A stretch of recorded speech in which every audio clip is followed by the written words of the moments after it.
Vous vous rappelez de l'explosion de l'Arlé dans la capitale burkinabé en 2014. La brigade ville de gendarmerie de Bascuit vient de procéder à l'interpellation de 3 individus liés à cette affaire.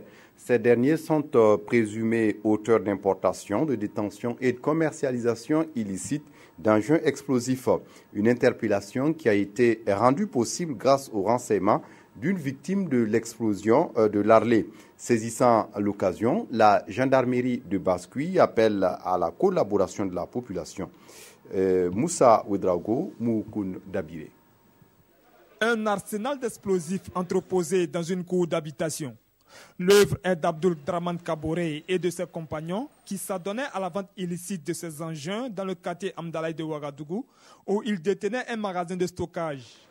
Il aurait peut-être fallu l'explosion de l'Arlé pour que l'une de ces victimes alerte la gendarmerie sur l'existence de cette activité. Grande fut notre surprise de découvrir dans une cour d'une maisonnette dont l'une était habitée par des élèves et l'autre servant de magasin de stockage d'engins explosifs.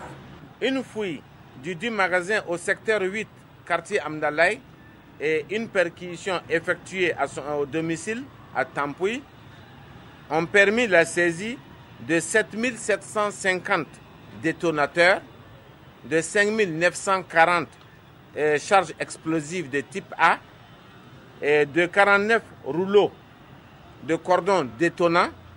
Selon les spécialistes, ces engins sont destinés à une exploitation minière et leur manipulation en milieu urbain peut se révéler dangereuse. Cette charge seule, lorsqu'elle s'explose, si à 100 mètres vous n'êtes pas à l'abri, vous êtes exposé. Un détonateur seul, normalement la distance de sécurité c'est 20 mètres.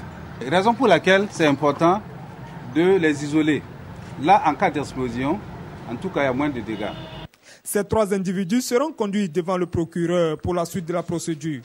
En attendant, la gendarmerie en appelle à la collaboration de tous pour mettre fin aux pratiques mafieuses.